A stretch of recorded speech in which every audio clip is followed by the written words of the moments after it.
Okay, good morning, everybody. Can everybody see my screen? Yes. Okay, thank you. Well, good morning. Welcome to our first session of CS116, Object-Oriented Programming.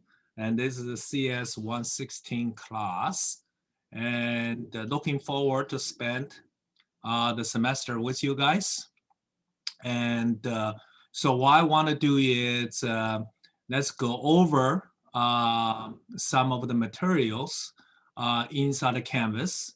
Um, so, so for those of you who has not done this yet, right? So you have to go into Canvas and read everything. And as you finish reading it, once you mark done, and some of the rest of the things will start popping up, okay? So if you have not done that yet, please go ahead, do that. And so I'm gonna put a poll, and so just answer those questions. So give me some ideas that who you took CS 102 class from, and and then what I want to do is for this class, let me go over the syllabus. And so the syllabus is, let's just go over the grading, rest of the things you can read. And so let's talk about the topics. So this class, what I want to do is cover all the object-oriented programming concept. And at the same time, I'm gonna interject some of the industry take a concept or into the class that what we use in the industry. And for example, MySQL as well. And so the grading side of it is straightforward: lab assignment, participation. So participation is a multiple part. One is attending this Zoom session. You have to write a very brief summary, so this way I know you attended, okay?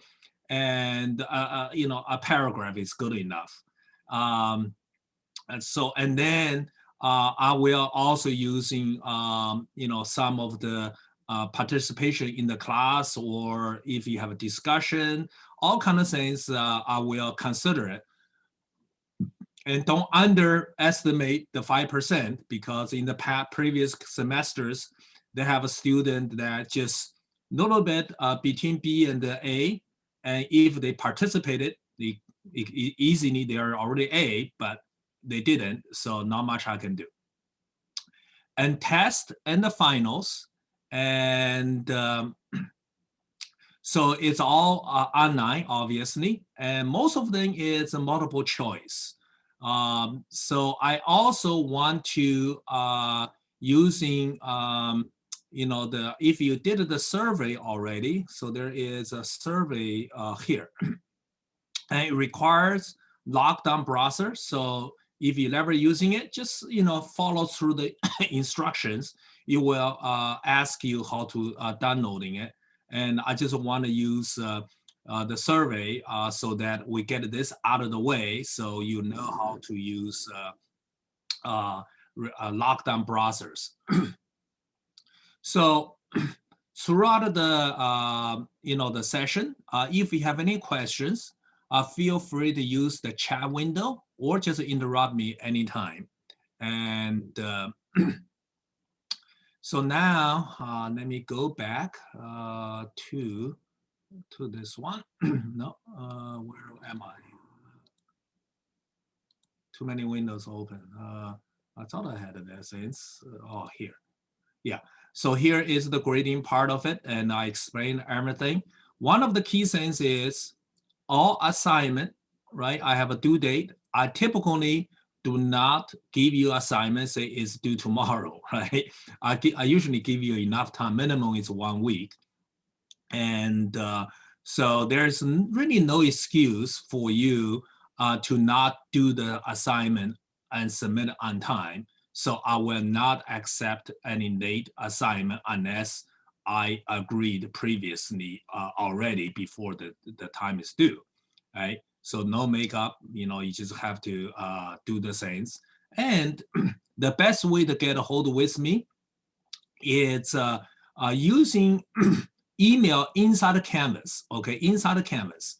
The reason is I teach many different classes. I apologize, sometimes I don't recognize, you know, I may recognize the name, but I don't remember which class you're in. And especially if the message is generic. And so it's best, regardless which way, if you're using inside the Canvas, sending me an email, right? And usually it's tell me which class the student is, or when you send an email to tell me which class, okay? So this way I know exactly which class. And I will try to respond within 48 hours. Usually it's much quicker, okay? And but within 48 hours of you know, a regular working day. So if you send me on Friday night, and don't get upset by Sunday, say, well, why you have not responded to me because you said 48 hours. No, I don't count on the weekend, but I probably would respond to you, okay? But you know, one time I have a student challenges me, say, well, I did not follow what I said, and that's the reason I added the work week there, okay? Come on, give me a little break, I said, okay? I also need a weekend off, okay?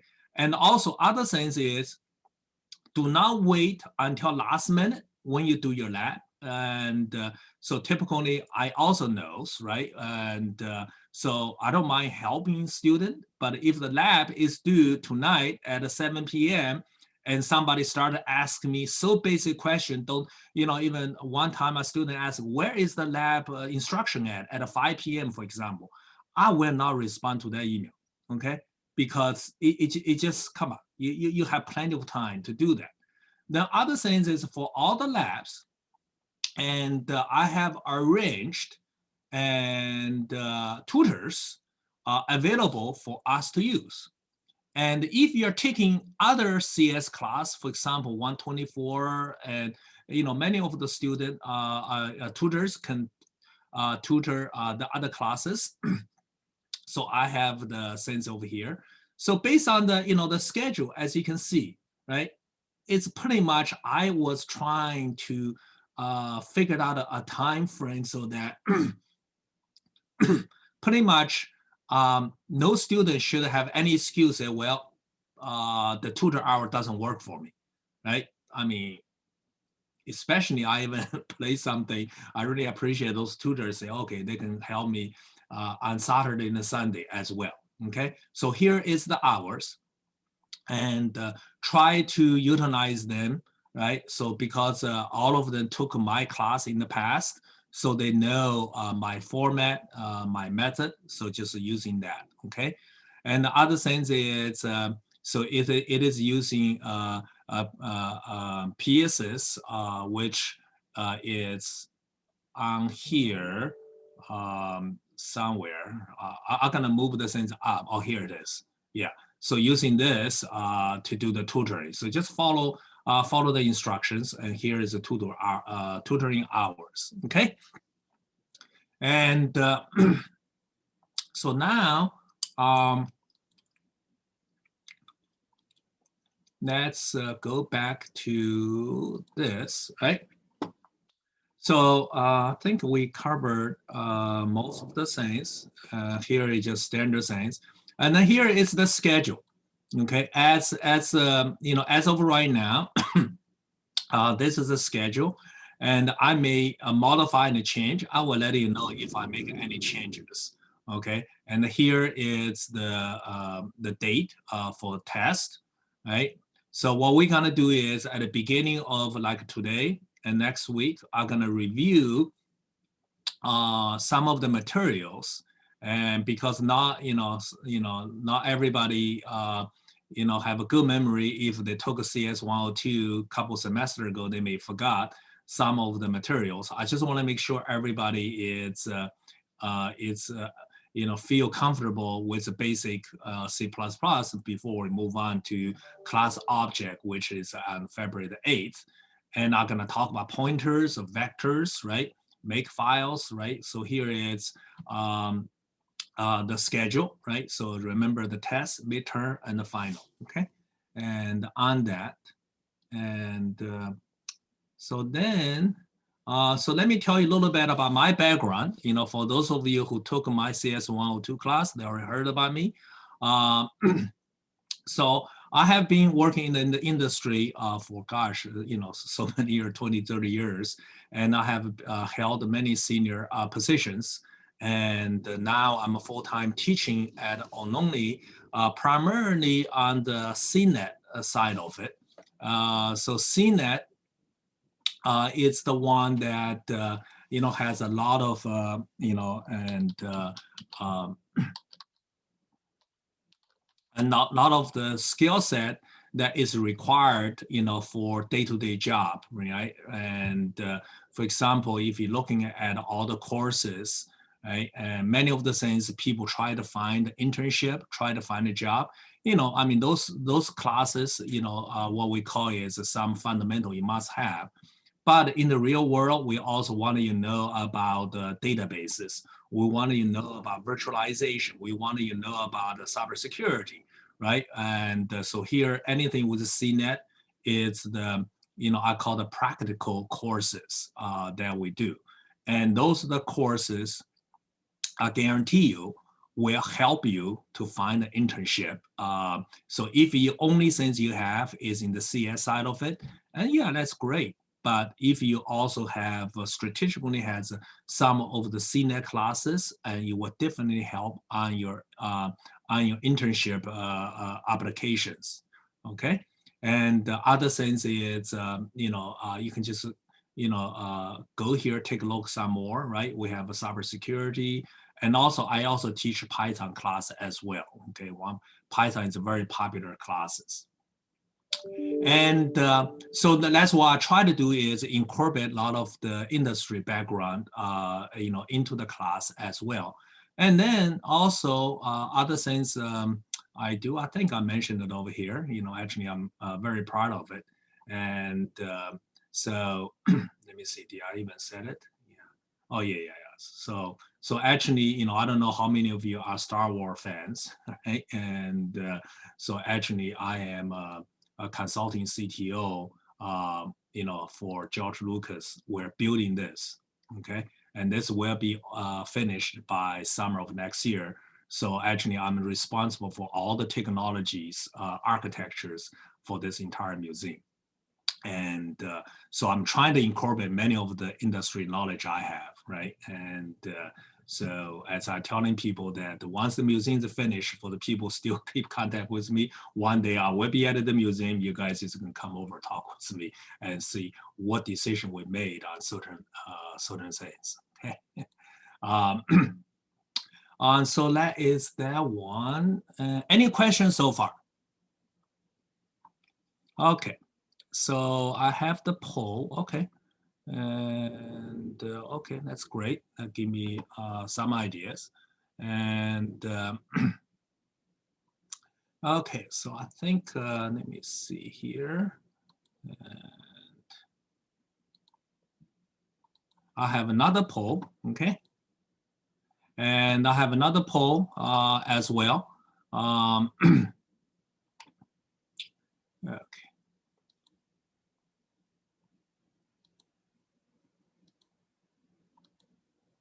Okay, so still happening. Okay, that's great.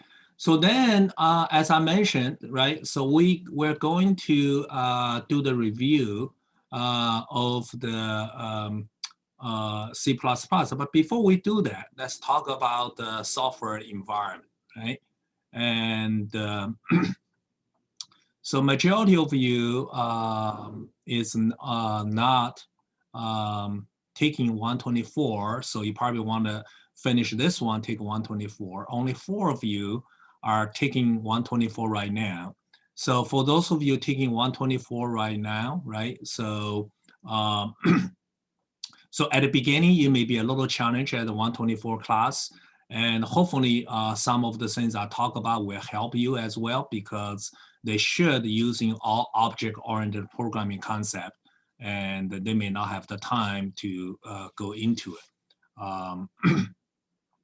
So then on the software development environment side of it, right? One of the things I want to use is a VirtualBox. And so many of you may already use the VirtualBox already. If it's not, right? And I have already shared and a document on the VirtualBox.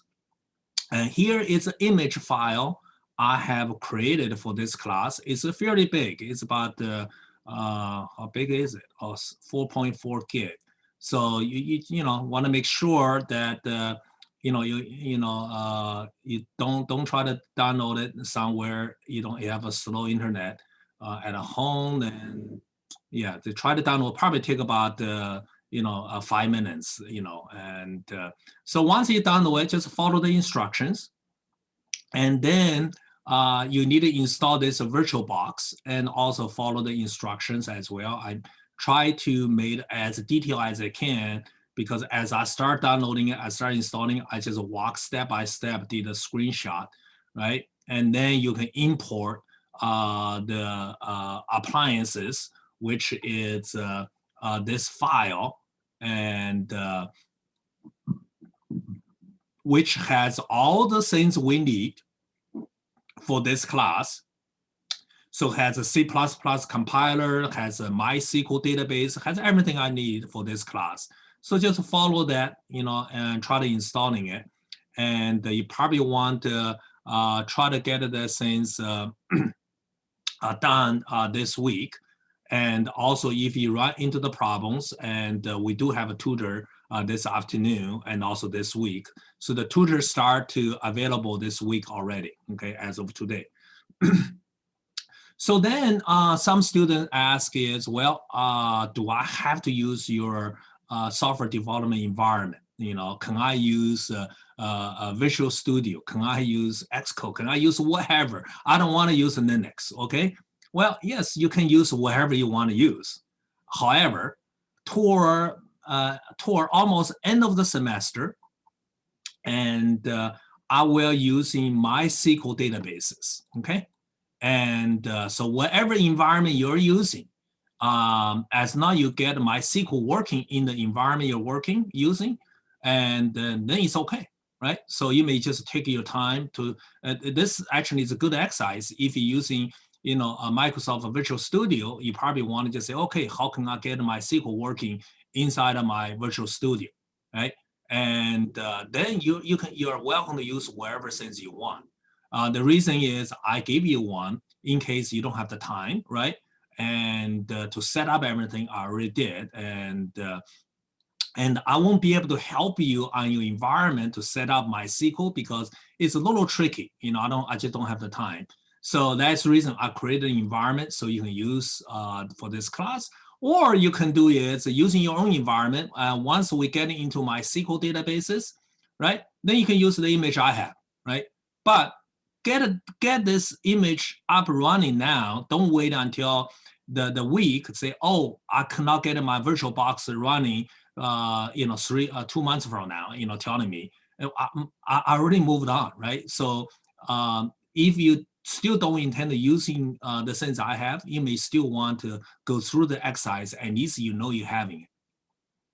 Another reason I'm using this, right, is to try to give you a little background so that you can start using Linux environment, because since you guys are taking CS116, most likely all of you want to be in computer science or engineering or whatever is in the technical field, okay? In the technical field, besides knowing Windows, Linux is one of the key operating systems that where people are using.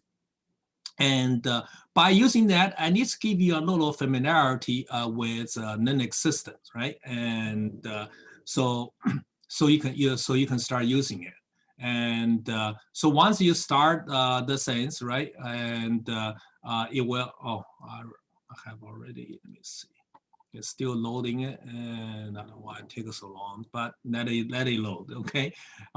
So that is that one, right? And And then other things is for some of you try to using it, and you may run into issues. Okay, you may run into issues like this. So this one typically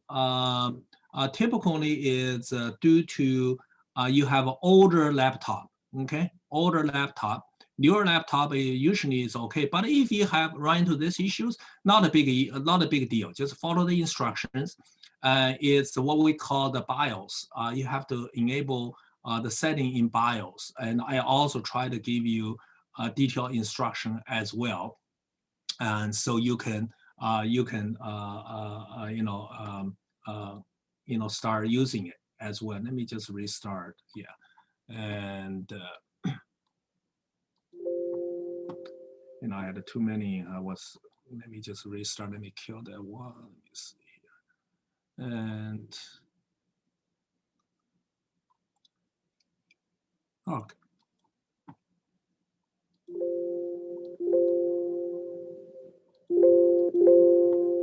Okay, so something is hanging behind this window, so I need to kill it. And sorry, I need to kill it, and then something is hanging there. Okay.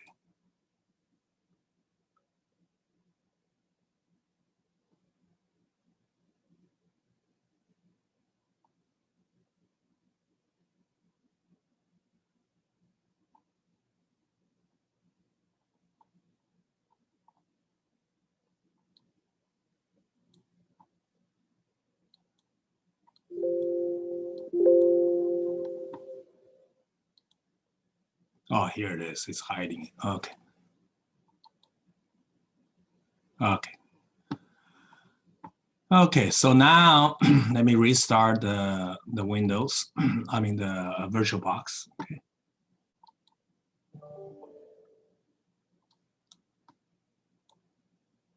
And while the things are loading, right? So now let's go over, once it's loading it, it will just start running it. And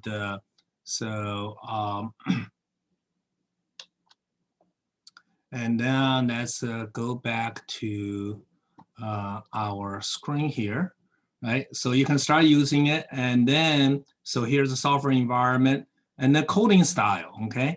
I wanna make sure you follow, so here I have some examples, right?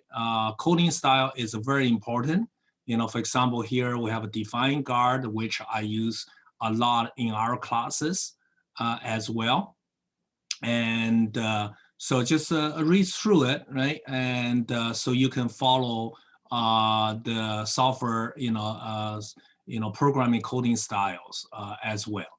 And then other things is how to use a makefile, right? And so for those students took my class CS102 last semester, they already familiar with this. And so for those of you who never used the makefiles, or if you're using Microsoft Visual Studio or other IDE, they call them project files, okay? And what that means is when you're running a program, okay, a large programs, you typically has multiple files. You have a multiple CPP files. You have multiple .h file, the header files, right? And you don't just have one huge programs. And you break the things up, right? And then you try to link them all together. So when people talk about, oh, I compile my program. So compile the program has two parts. One is compile the source code to object code.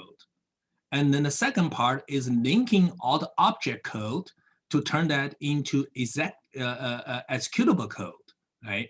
And if you have a single programs, and typically they do both at the same time, right? They compile to object code and then they link to executable code because they have to link all the C++ library, all the things, right? And so makefile just make the things more easier for you to do. And I have recorded a session on Zoom, so you can just watching it and start using it as well.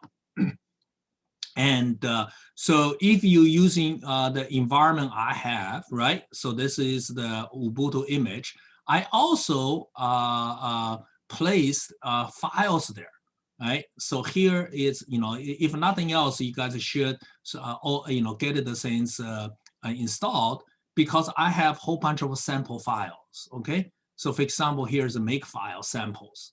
And make file samples, right? You have all those, let me just delete some of them, right? So move to trash, right? And let me get rid of all the object file, right? And so then what you do is, so inside this Ubuntu, I use a Guinea, which is IDE. And so if I, fired up the Factorial main programs, right, it will go into the Guinea IDE. And from here, you can write your C++ program. So as part of your programs, okay, I want everything to have documentations, okay? The purpose of this program, right? And also inline documentations. Usually probably it's just a block documentations, or unless there is something like this, you can say, okay, and recurse. Recursive calling, factorial or something, right? And so that if it's not obvious, you put a little comment there, so I know what I mean, right? And so this one is, calling a factorial, which is a function, but a factorial is not inside this .cpp file, as you can see, right? And then we also use include.h. So when you're using a double quote, okay, so that means, so here using the bracket means there's a system library. So it's inside a system path somewhere. And when using double quote means the file is in the current directory, right? So another thing is when you're doing your lab, I strongly recommend you making a folder called lab 1, lab 2, okay? Don't just put everything on the desktop. One time I saw a student, just everything's on the desktop. No. You can put on desktop, but make a folder for each lab, because now you can see you have all those things that are required for this. I'm trying to separate the things out now. So you have a factorial.h file, right? And so let me open up this one, also using Guinea. So for this one, if you can also and open. So you can make this a default open with Guinea, so that is inside here. So here is a .h file, right? So then in .h file, you always want to use we call the include guard. If not defined, then this one is usually the file name of the .h file. If not include this, then you're defining it. And then you include everything else. So the reason for that is, so if you don't have that, if you include this multiple times, you will get an error message called redefinition. By having this, you will only re-include one time, but because once you include it, next time you try to include it, if not defined, well, you already defined it. So you will just skip the whole thing, right? And so then other things is we also have a make file, right? And so this is the one that, let me see here. Open. View all applications. I want to use this one. Yeah. So this way everything is together. Here is the make file. So that one is just follow my the Zoom recording, to getting more information. Okay, so I won't go to details. So here's the make file, and then over here, right? And so then you can just inside the Guinea, you can do a make all, right? And so it was just using the make file to create the things, right? And so now the program is created. So this is a compile, and this one is called a linking. This is the one that generate the executable code. And if you have multiple files, you may want the first time is do a make all. If it's a single files, right, and then you just do this, right, and so here is a little Guinea, IDE, very simple to use, okay. And then inside here, I also have a whole bunch of C++ files, right, you can use, right, to give you some ideas on how to write a programs. And so I have class, all kinds of things, right? I have many different examples there, so you can use. And for, let me see here. I didn't put it here. Okay. And I thought I did. Yeah. And for those of you using your own environment, right? That's what I talk about. Here is MySQL.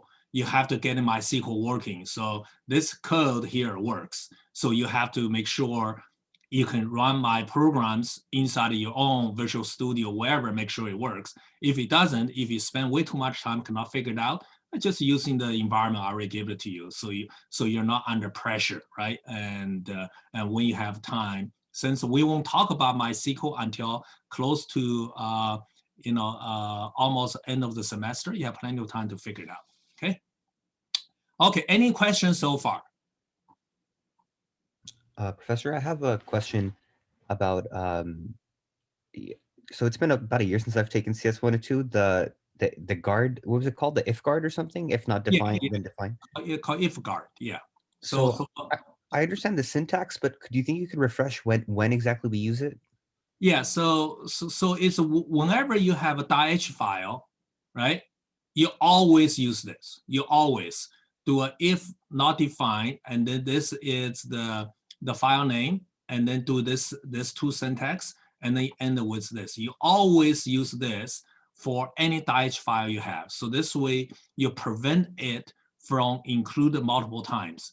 Because as you have programs, right? As you have a program like this, and sometimes you may have hundreds of a program, and you don't, some other program may include the .h file, and if you don't use the what we call include guard, and you will have a lot of compilation errors called redefinition, and so that's how you're using it. Okay. And just to watch also, I think I also discussed a little bit in detail in my Makefile Zoom videos as well. Okay, thank you, Professor. Yeah. Any other questions? Okay. I just had a question. So yeah. This is a Linux like operating system that we're looking at in the. Correct. Okay. Yeah, so there's a Ubuntu, right? And the reason I'm using this, as I mentioned earlier, actually is not a bad skill to have if you intend to stay in the technical world, whether it's a software engineer, whatever it is, because in the real world, people using Linux quite a bit. And this is a Linux Windows, right? You can type all the Linux command, right? And also, by the way. And I also teach this class as well, 146, and then next 146 somewhere. Here it is. And I also teach this class. And that class is also part of NSA's, National Security Agency's cybersecurity certificate that we're offering, okay? And so that's the reason I'm doing this, because I think it's good for you to learn those skill sets. Okay, thank you. Oh. And now that is move on to the review of, let me see here. I did talk about Professor? that. Yeah, go ahead. Yeah, I have a question. I took your class for 102, and I just wanted to know if the assignment format was going to be the same. Like, we never really had different assignments, we just had labs, and that was like our only like homework assignment. Is it going to be the same for this class? It's the same format. So actually, thank you for asking. I almost forgot to talk about that. Thank you. So here is the lab. So typically I have a lab, right? And then I will give all the detail on the lab. And then I say, for example, this is our first lab, okay? And I want you to write a conversion program using while or do while loop, right? And you must using seconds, minutes, right? If you know, if people give you a number of seconds, and you have to convert it to hours, minutes, and seconds, right? And and then test cases. So when I say test case, you must use that as a test case. So if a user enters 50,391, your program will generate 13 hours, 59 minutes, and 51 seconds as its output. If they give a minus 80, then I just want to do some things. I said, no, you have to give me a positive number or something, right? So I will try to refresh your memory in terms of doing data validations and also doing functions, right? And also documentations as well. And here is a Fahrenheit to Celsius, Celsius to Fahrenheit, right? And here I have a different test cases. And then other things is I also do is I want you to utilizing this function I have called print me first. So this is one that where you just save that into a print me first.cpp file, right? So you can using the make file to including it. And so this is the function that you must use for all your programs. So inside your main program, nothing, before you call anything else, you must call this function, right? So you put your first name, last name, and this, and then you write your rest of your program. And once you run the program, it will generate this, a timestamp, okay? So then I know which date is ran, and also this output is from which student, right? Because you put it there. So this is a sample output of the lab I ask you to do, right? You're writing a little menu, right? And 1, 2, 3, 4, right? Depends on what user selects. Selects 1, okay, input the seconds, then you minus 80. Say, no, you must give me a positive number, right? Once I give this, here's the output, right? And then the menu reappears. Then I use 2. Now I use ABC. No. You cannot use this is a number. You cannot use alphabet and enter a valid number, right? And so this is all different kind of things to help you to refresh your memory of CS102. And then as a part of the submission, okay, very important, okay? As a part of the submission, you must give me two files, okay? One is a PDF file, right? And the PDF is a fairly straightforward. You for example, inside here, right? Or you can inside your regular window. Inside here, you can also do it, right? And so-called library, and it's like a Word document, okay? And so you can use this, okay? And it's like a Word document, or you can just use a Word document to do it. And then, so what you do is I said, okay, you must give me a PDF file. So PDF file must consist of this, right? So then, and you must have a program description, right? And then you write down what is the purpose of the program. This program is to it's used to do simple conversions, right? And whatever says it is, just give me a description so people know. Oh, okay, what is this, right? So once you have that, right? So you satisfy this part. Brief description of purpose of the program and explanation how your program does and how you solve the problem. So this is where you also give me a little what we call algorithm. How do you solving it, right? So to give some high level, how do you solve this problem? Okay, so that's a program description. Then the second part is the source code, right? So it's program source code, right? So this is where, right? And you can just cut and paste, screenshot like this. But inside the source code, right? If once we have functions, all functions must have a header documentation like this.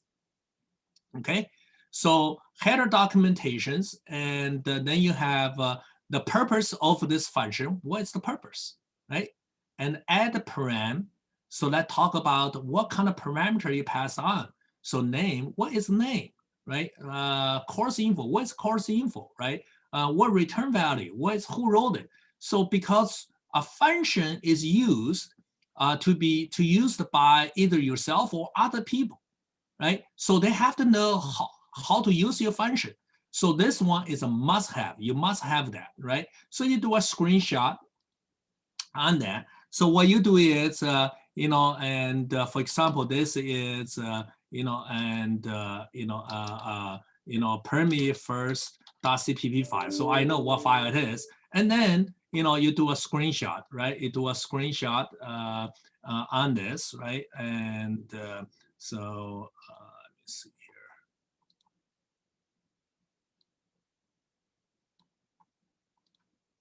Let me see. Since this is a different system now, let me see whether. No, it doesn't. It doesn't really work on this one. So then you just have to save that, or using your regular window because the image didn't show up here. And so if you're using your inside your regular document, right? So let's do this, right? And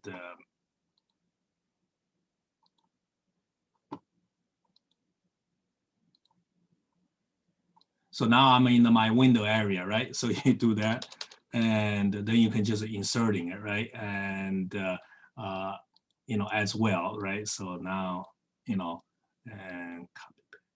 So I think I enabled, I installed a whole bunch of things so you can copy paste between the system. Yeah, it did work. For image file, it doesn't work nicely because you have to save as an image file first.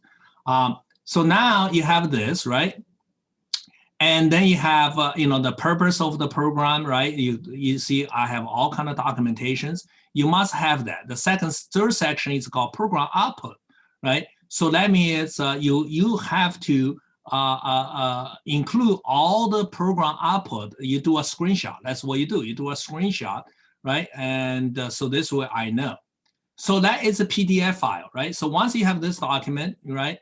And you can either save as PDF or print, right? And you can print, and then you just using Microsoft print the PDF, then you can print the PDF file. So then you're done, right? And then that's the first file.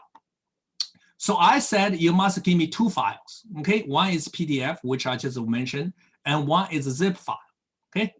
Zip file is all the programs, right? All the program you have. For example, let's move in here, right?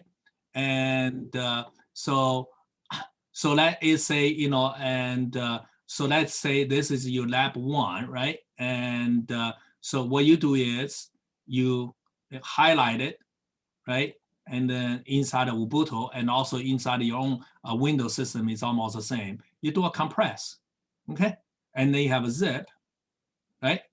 And then from here, right, you can uploading it, so, and also you can actually, I think I also enabled, I also installed a plugin so you can drag into your window environment. So let me do this. Let me see, and let's just see whether I can drag it over, right? No, cannot drag it over. I thought I installed it.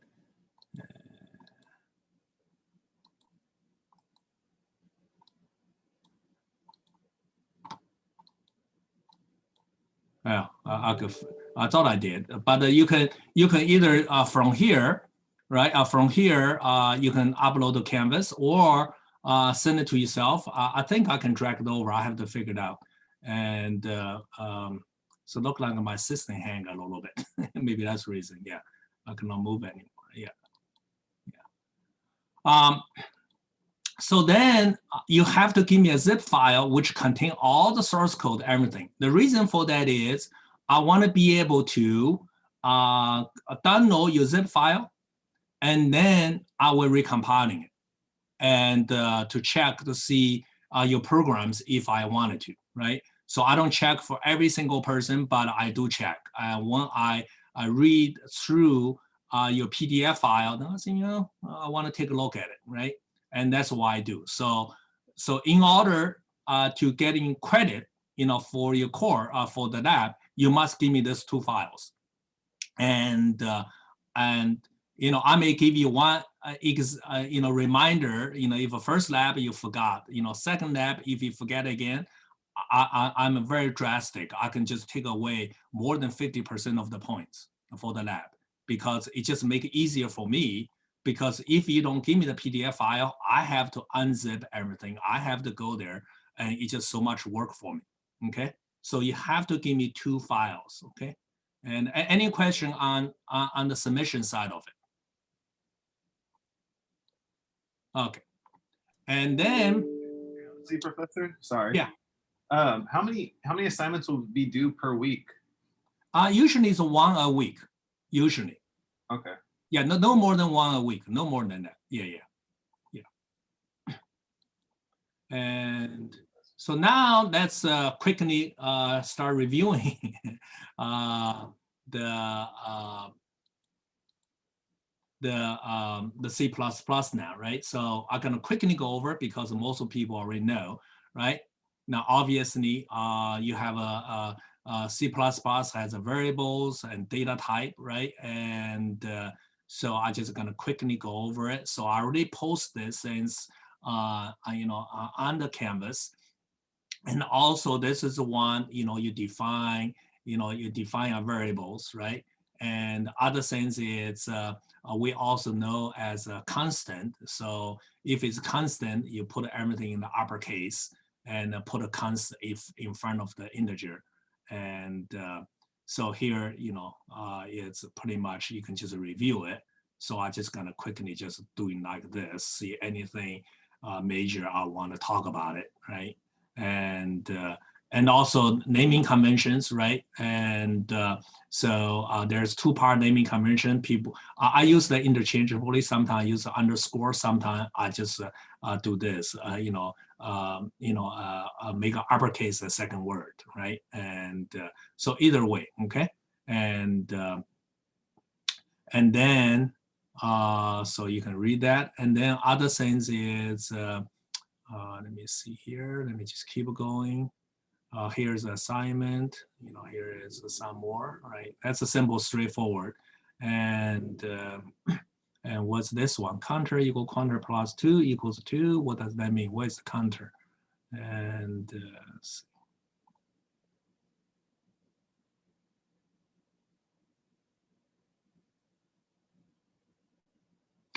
they're just talk about, you have to give a little, see that this is where they're talking about, you give 9 comments so that people reading the code know what you're trying to do. Okay, that's all it is. Yeah. And then other things we talk about constant, right? And then constant is all uppercase letters. So you try to use a constant whenever you can if the number doesn't change. Okay. And and then we'll continue on. So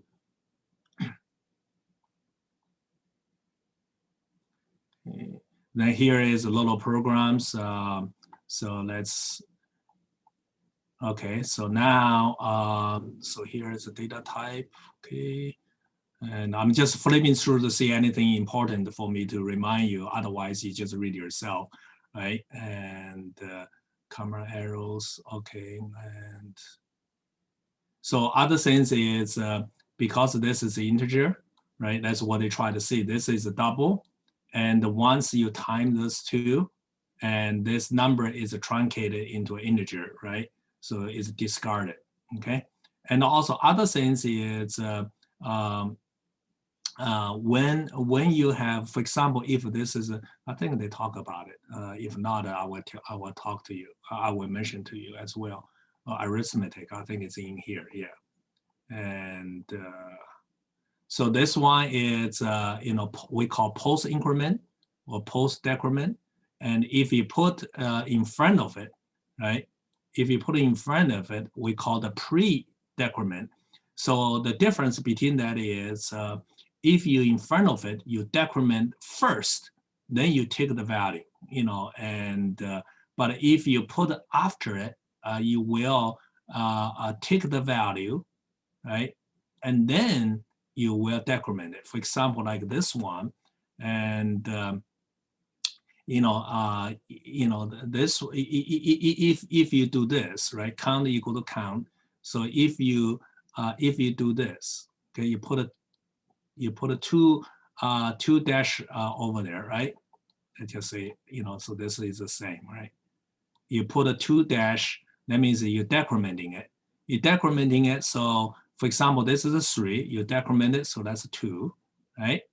And so what do you think the count is after this? Any guess?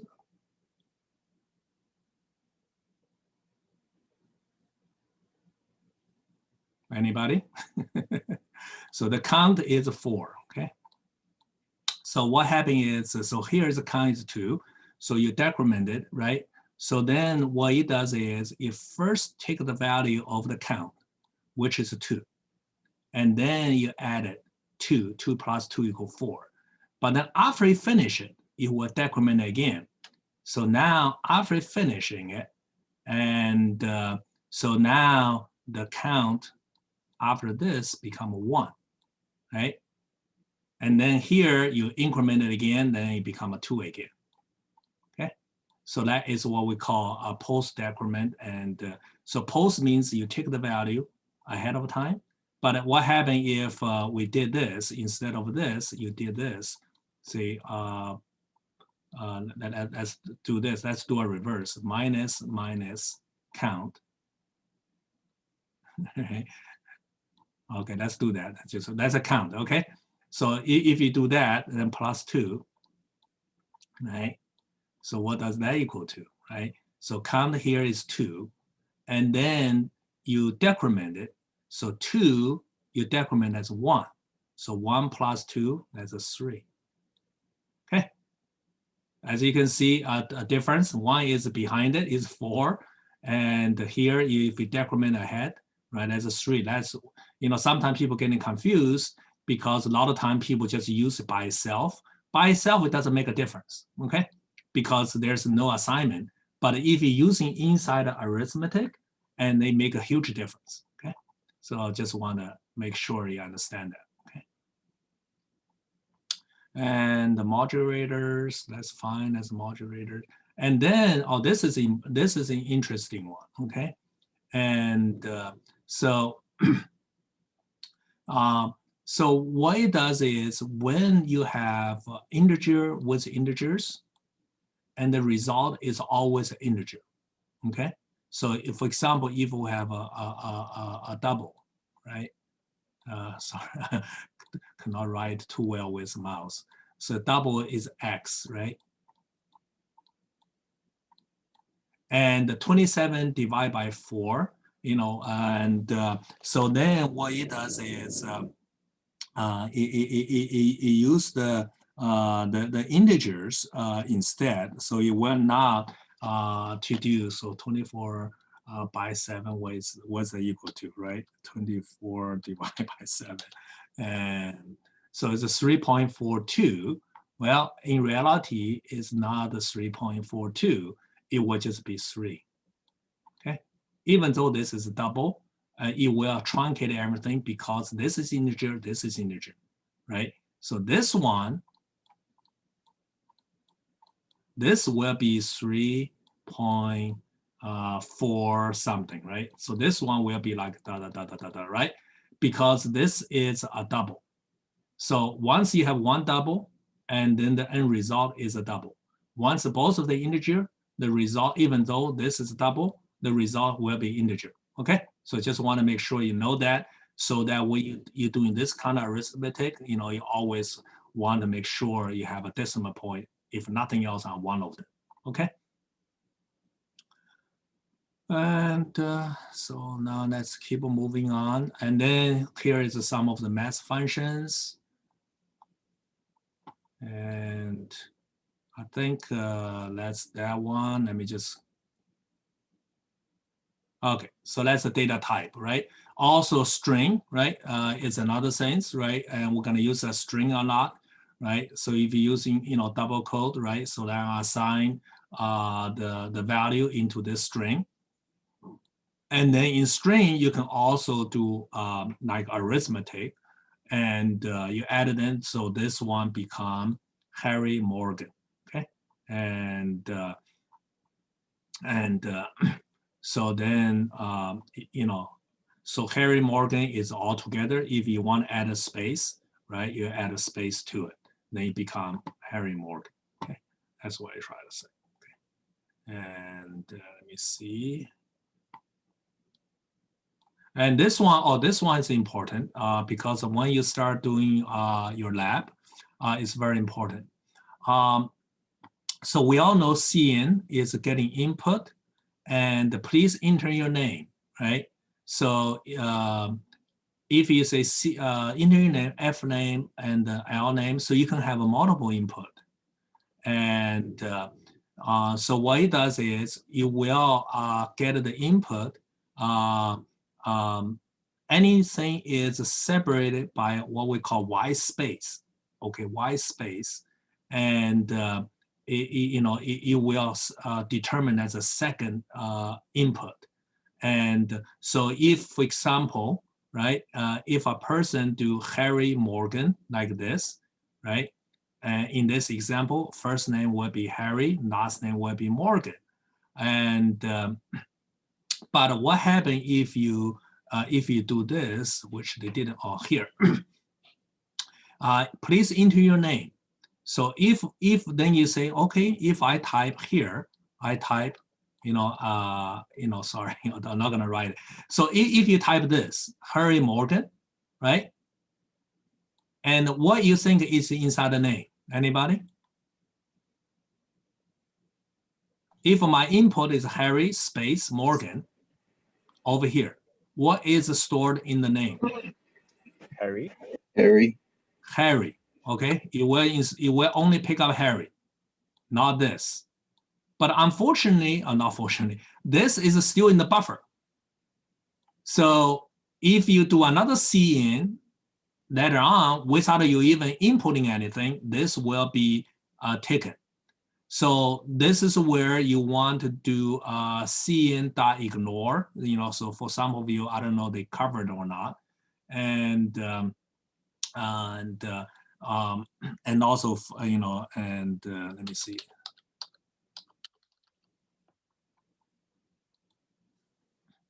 And you want to do CN.ignore, and so you will flush the buffer out. Or other sense is the using get9, that means you just get the entire 9, okay? So in the lab, you will utilizing this method, okay? And because you're getting different input, and also once you're getting it, right? And how do I know if it's alphanumeric, right? So in the string library, right? In the string library, there is a check to see whether it's alphanumeric or not. So then you can just search C++ library, right? And so inside here, the library, right? You have a whole bunch of the. Not this one doesn't have it. So there is a, let me see here. So you can say, is, yeah, right here. And that's part of the library. And so you can start checking, whether input is alphanumeric or not, right? Or alphabet. And that is where in the lab, I was asking you, only give me if it's a number, if a person entering, a digit, alphabet, you give an arrow.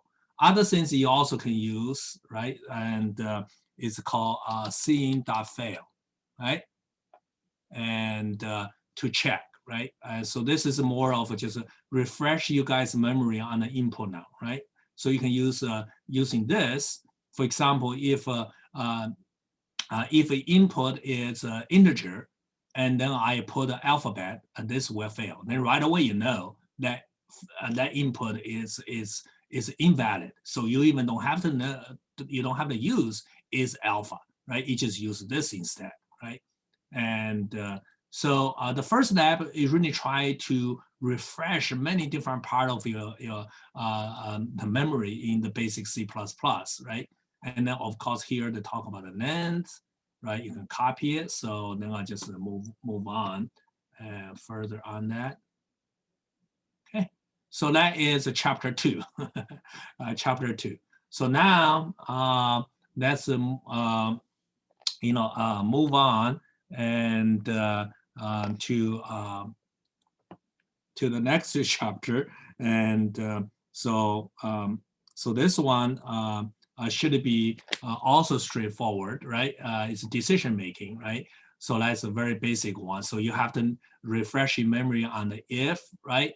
If statement, right? And then else, right? And then in the lab, you have to using the while loop or do while loop, right? And so here's just more example of if statement, and you can have nested, right? Then you have decisions. Other things is when you try to use the decisions, okay, and be very careful when you're using doubles. And when using doubles and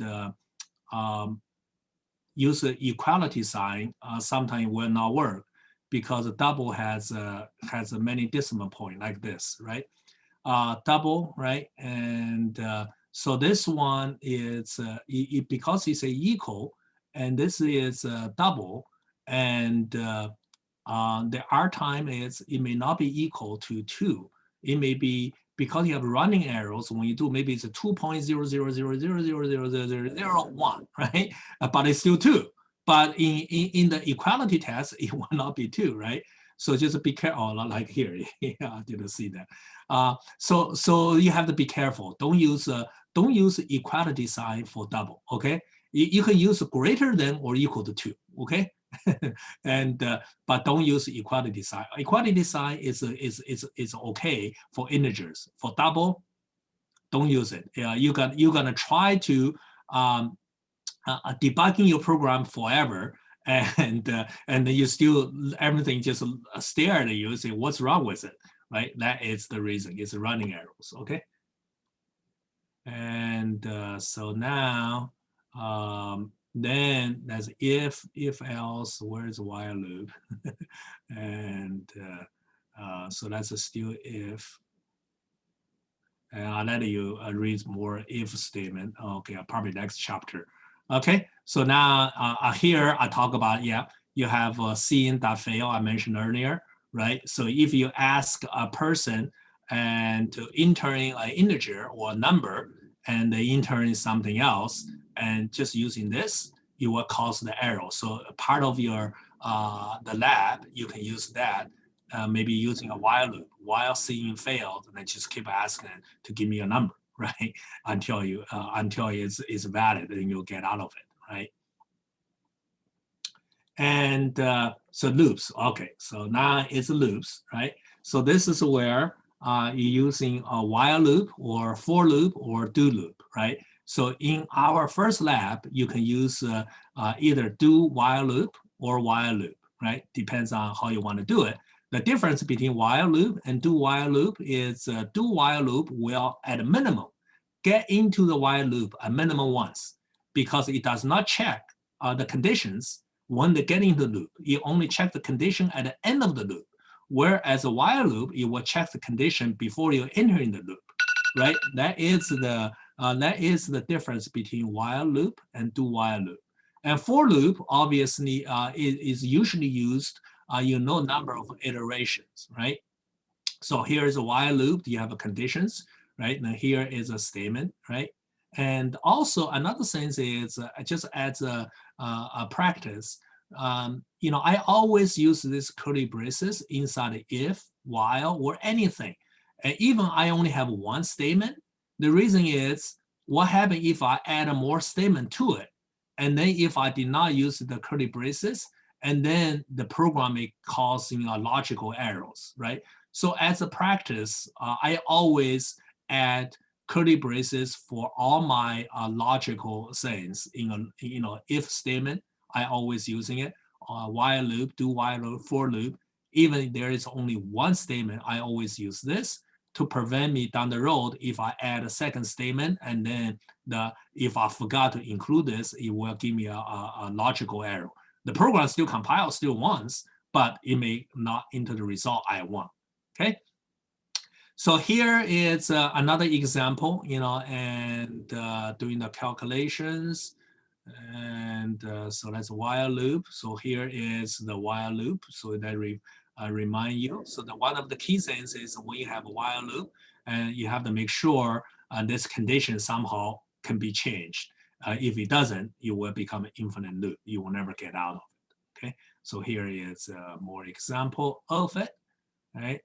And so infinite loop. So infinite loop is when, for example, in this case, you got in, but the year never changed. And so you will get an infinite loop.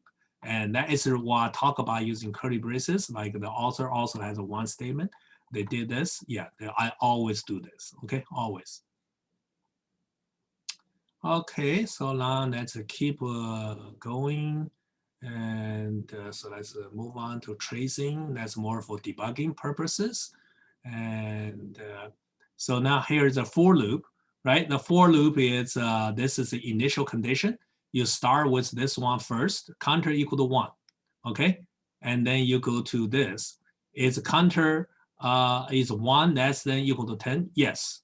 Now you execute this. And once that finishes, you come back to here. So then counter plus plus, the counter is 2. Then you say, okay, is 2 less than equal to 10? Yes, you do this, right? You keep going forward, right? So, but this one is the first one, and then you just keep doing it. That's a for loop, okay?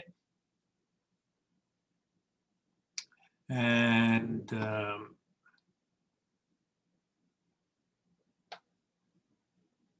and here has more. Yeah, this is another example of using C. And C clear is also important, okay? So for example, if something failed, right? And if you already taking care of the failures, you may want to using C clear. It will clear the error flag. And you may also want to use a cn.ignore and then give to ignore, and then inside ignore, give a 1024. Let's just clear that many buffers as well. Clear the arrow flag, ignore, and you give a number, it will ignore the rest of the things in the buffer. Pretty much it's thrown away, right? So you may want to use all of them together to clear the error message and get rid of the buffers as well. Professor, I have a general question. So in CS102, we weren't allowed to use any code that was, or any code that we didn't learn in the class. So for this class, are we allowed to use use any code even you didn't learn? Just go ahead to using it. See, a 102 class I may understand because some of the things they try to teach you, they don't want to use library functions for that. But everything I talked about so far, you should have learned already. Yeah. So just feel free to using it, but don't use a class object yet because I have not talked about it. You know what I'm saying? Absolutely. Thank you, sir. Yeah. And so now that's for that. Let me see what else. So another, that's lesser loop. So another thing I want to actually mention to you guys, because when you start writing programs, and when you start writing programs, we all wish our programs and compile the first time, right? And it never has any issues, right? That's what we wish, right? And so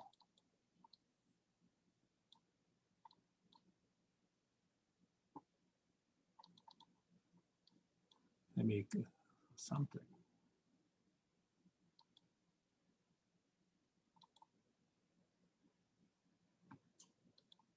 Let me get rid of that. Oops. So another thing that you may want to do inside your programs, and so inside your program, you may, something happened to my systems here. I don't know why. Let me kill it. Yeah.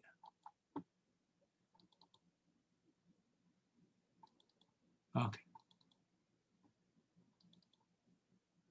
And let's take a look at the main program. Okay. So another thing you want to do, right?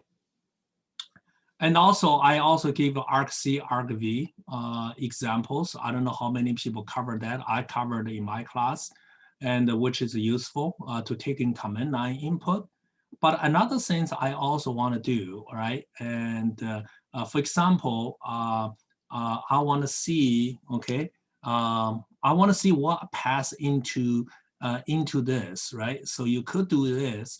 This is where you can either using argc, argv, but just for the sake of something simple, right? And constant as a Boolean, that's a Boolean variable, and debug, okay? And equal to true, okay? So what you do is you do this, right? So then you can say it's if and if debug, right? So I think that's what I called, right? And if debug, and then, right? And then I will do a cout, okay? N equal to N, right? Right. So this way, and then you can say, okay, because I'm trying to figure out what's wrong with my program, right? And you can just say, okay, if debug, n equal after, you can just say, after factorial and n equal to whatever, right? And so here you can say cout, right? And before calling factorial, right? And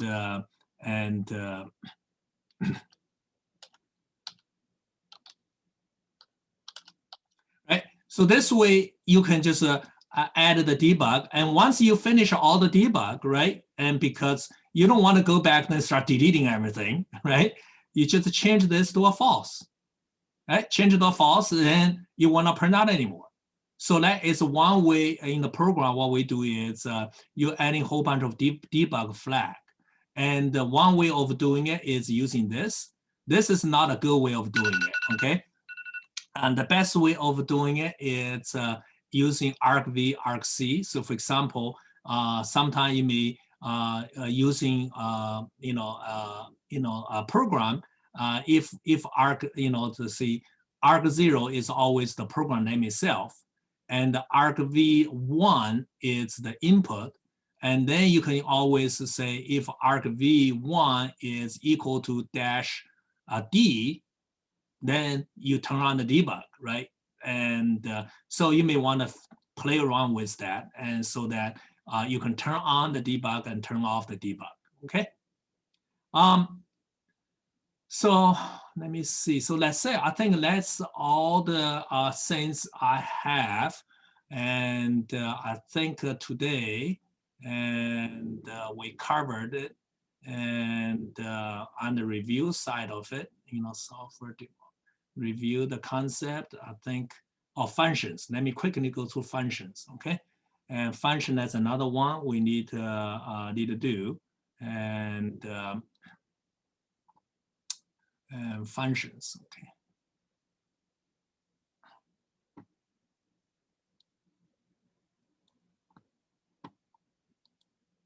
So functions in this lab is you're required to do. What function does is it's pretty much try to modularize the common code, and so you can use over and over again. And you've been using functions, right, inside of the some of the libraries that people write, like a power to the to the power, right, the math part of the math functions, and also the factorial I just used is also a function, right? And the whole idea of a function is try to and write a generic code that can be used over and over again. This, for example, right, double the cube value volume and double the signage, and then you will doing whatever things you need to do inside, and then in this function, you actually return the volume. So as I mentioned earlier, in all your functions, okay, you must have this kind of documentations. For example, the description of this function, and then the parameters, add the param, signage, or what's the signage, or the signage of the cube, and what does it return? The volume. If you don't have anything returned, just say none, right? And so then you can start calling the things. Another thing is we mentioned separate the files, right? And for example, in this particular example, they put the whole things in a single CPP file. But in the future, I don't want you to do that, right? And you store this in a CPP file. And then since you store that, you have to start calling this, right? And so this is where we call the forward declarations, right? So let me go back to factorial. So factorial actually is a very good example showing that, right? So inside here, right? And we calling factorial. We're calling this function. Well, this function is not inside this code, right? However, and how do I know what is? Well, you include the factorial.h file, right? So include the .h file. Well, the code is not here either, right? Well, you have to what we call forward declarations. You declare the things so that when the program try to compile, it knows there is a factorial function. It doesn't know what it does. It knows. So that is okay. That is where you do the make files, because I said factorial, right? And also using the factorial functions, right? And for that. And the factorial functions, that is where the code is at, right? That's where the factorial is at, right? So you separate the things out, okay? And so that is the function side of it, right? Then you can give the different parameters and you're passing it. And then you can have a return value or not return value, right? And for that, and so void means no return values. And and let me see what else is there. So this is a do while loop. And so now they talk about those two are almost similar, doing similar things. Only difference is, well, it's the hours and the minutes. And so they say, oh, okay, so I can easily redone this, writing a function called read up to. Now, okay, so you have, a generic function can be used. And so now stepwise, they just talk about how you're debugging the things. And so this is if digit return, okay, they're using that way, okay. That's fine. Let me just keep going. And I think that's it. That's all the things. So yeah. And so we were not using recursive in this class. So so if you're interested, you can try to learn on your own a little bit to understand a little bit. So today we covered data type, decision, right? Loops and the functions. And so just remember, you have a lab 1 is due, and then, right, follow the instructions. You must give me 2 files. One is a PDF file, which consists of this section, program descriptions, program source code, and the program output, you can do a screenshot, it's okay. And then a second file you need to give to me is a zip file of the folders where all your source code, everything is at, so I can recompile on my own if I need it. And and then other things is feel free to use the tutors, and the tutors today, we actually have one this afternoon, 3:30, and also another one at 1 p.m. And so you can start utilizing the tutors if you want to start getting ahead and still don't understand some of the things I talked about it. Okay, so the next week, right? Next week, we will go talk about the review about the pointers and vectors. And I don't know whether everybody covered that, and so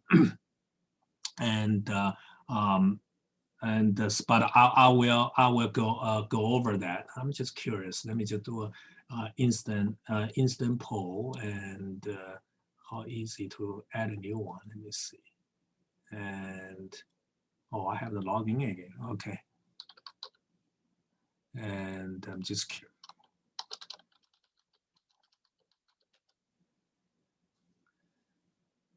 Well, that's too much work. I have to I thought I can instantly just do one. I have to log in to reconfigure it. But anyway, so for those of you who did not learn too much about pointers and the vectors, I'm going to spend a little bit more time next week, and because we're going to utilize in the rest of our class. Now after that, and by then, all your development environment is set up.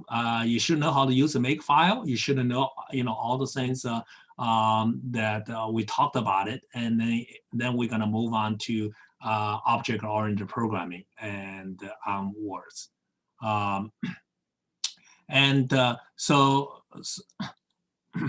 Any questions from anybody? So the password is unknown, okay, and so it is in the document as well. And my SQL password is password in case also in the document. Any question from anybody? I have a question. Yeah. So what will the tests be like? Are they going to be like coding tests, or is it going to be like kind of theory test, or? No, it's a multiple choice but coding. So I may just ask you a question, or maybe I'll give you a sample, a snippet of a code, and ask you what is the answer. And also all the tests will use lockdown browsers, and it's time-based. And I typically give 45 seconds to 1 minute per question based on the type of question I ask. Okay, thank you, Professor. Yeah. Any other questions? Okay, if not, and so I'll see you guys next week. Have a good week. Thank you, Professor. Oh, I have a question.